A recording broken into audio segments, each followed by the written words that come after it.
Neema Daniel, yeye ni mratibu wa mradi wa kupinga ukatili kwa watoto. Ni vyema kwanza kufahamu masuala haya ukatili wa watoto, kwa kiasi gani tatizo hili na ukubwa, lakini pia jitihada za wadau mbalimbali katika kuhakikisha swala la ukatili kwa watoto linatokomezwa. Karibu sana Neema katika studio zetu. Asante sana. Kwanza ni vyema kwanza tukaanza kupata ufafanuzi wa mradi huu ambao mnaufanya. Asante mtangazaji. Kwanza kabisa nitaanza kueleza kuhusu shirika la Plan International kwa kifupi. Shirika la Plan International ni shirika lisilo la kiserikali ambalo malengo yake makubwa ni kuhakikisha kwamba mtoto anaweza kupata haki zake za msingi, anaweza kuendelezwa na anaweza kupata heshima katika jamii kama watu wengine wote. Na lengo hili limeweza kufikiwa na shirika hili baada ya jitihada mbalimbali ambazo shirika limeendelea kufanya, lakini hasa kwa kuzingatia kwamba ukubwa wa tatizo hili uko kwa kiasi gani.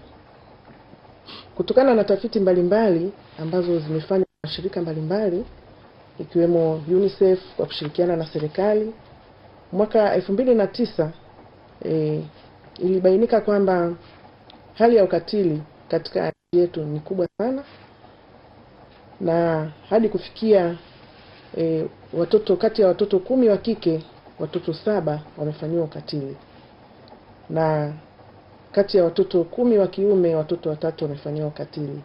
Kwa hiyo tunaweza tukaona ni jinsi gani tatizo hili jinsi ambavyo ni kubwa katika nchi yetu, na jitihada mbalimbali kwa kweli zimeendelea kuchukuliwa na mashirika yasiyo ya kiserikali na serikali yenyewe. Na hata ukiangalia serikali mwaka 2009 iliweza kutunga sheria namba 21, sheria ya mtoto, ambayo ndani ya hiyo sheria ya mtoto sheria imeweza kubaini mambo mbalimbali ambayo mtoto anastahili kufanyiwa.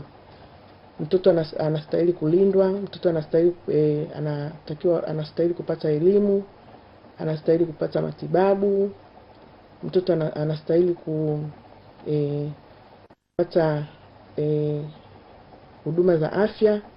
Kwa hiyo tunaona kwamba katika sheria ya mtoto ya mwaka 2009 imeweza kueleza mambo mbalimbali na kuweka wazi kwamba haki za mtoto ni zipi, wajibu wa wazazi ni upi katika kumlinda mtoto, wajibu wa jamii ni upi katika kumlinda mtoto, wajibu wa serikali na wadau mbalimbali ni upi katika kumlinda mtoto. Kwa hiyo tunaona kwamba sheria hii imeweza kuwa ni mwanga au ni msaada hata kwa mashirika mengine wanapokuwa wanabuni miradi yao ya kusaidia watoto waweze kulenga zaidi katika maeneo gani. Lakini pia tunaona kidunia pia kumekuwa na jitihada mbalimbali ambazo zimekuwa zikichukuliwa kimataifa, na hasa tukiona kwamba katika mkutano wa mwaka 1989 Convention for the Right of the Child umeweza pia kubaini na kuainisha mambo mbalimbali ambayo mtoto anapaswa kutendewa au mtoto anayostahili kufanyiwa, na wajibu wa wazazi ni upi. Tunaona kwamba maeneo ambayo pia yameweza kuguswa ni kwamba mtoto anastahili kupata elimu, kupata afya bora, anastahili kuheshimiwa. Mtoto ana haki nyingi ambazo yeye mwenyewe kama mtoto anastahili kupatiwa. Kwa hiyo tunaona kwamba kuna jitihada nyingi ambazo zimefanyika katika nchi yetu, lakini shirika la Plan International pia limekuwa likiwa na jitihada nyingi ambazo zimekuwa ikifanya. Kwa mfano imekuwa na kampeni mbalimbali ambazo imezifanya kusaidia watoto wa kike. Kwa mfano kampeni ilikuwa inaitwa Because I'm a Girl. Tumeona kwamba Plan iliamua kujikita kwenye kampeni ya Because I'm a Girl kwa sababu tunaona kwamba mtoto wa kike anakuwa kwenye hatari zaidi ya kufanyiwa ukatili kuliko mtoto wa kiume. Hatusemi kwamba mtoto wa kiume afanyiwe ukatili, lakini ukiangalia kihalisia mtoto wa kike anakuwa kwenye hatari zaidi ya kufanyiwa ukatili. Unakuta wapo wanaosubiri kwa ajili ya kumkeketa mtoto huyo wa kike. Unakuta kwamba wapo ambao watoto wa kike wanapata ujauzito katika umri mdogo, watoto wa kike wanaolewa katika umri mdogo. Kwa hiyo kampeni hizi zimekuwa zikiwasaidia watoto katika maeneo mbalimbali ya nchi yetu ya Tanzania, na pia katika kuhakikisha kwamba mtoto anaweza kulindwa katika jamii. Huu mradi umeanza lini? Mradi wa kupinga ukatili dhidi ya watoto umeanza mwaka 2014 Januari. Malengo makubwa ya mradi huu ni kuhakikisha kwamba ukatili dhidi ya watoto unapungua kwa kiasi kikubwa, lakini hasa kwa kuanzisha mifumo ya ulinzi wa mtoto na kuijengea uwezo. Mifumo ya ulinzi wa mtoto naweza kusema ni kitu gani au ni nini? Mifumo ya ulinzi wa mtoto ni zile structure ambazo zinaundwa kuanzia kwenye ngazi ya kijiji, ngazi ya kata, ngazi ya wilaya na ngazi ya taifa. Kwamba mradi huu uliona kwamba jitihada nyingi zimefanyika za kumlinda mtoto, zikiwa na approach mbalimbali, lakini tunaona kwamba hizi jitihada hazijafika mahali kusema kwamba kwa kweli sasa hivi mtoto amekuwa salama.